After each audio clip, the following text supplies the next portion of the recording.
I've been sleeping with the lights on, buried in regrets, breaking into sweats, naked as a falling leaf. Well, it's a natural reaction, driven to distraction, clawing at the ghosts I'll never meet.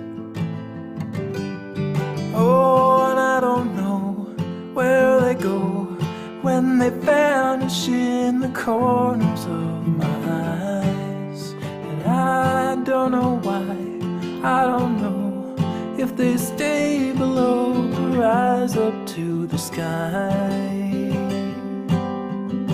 But I'm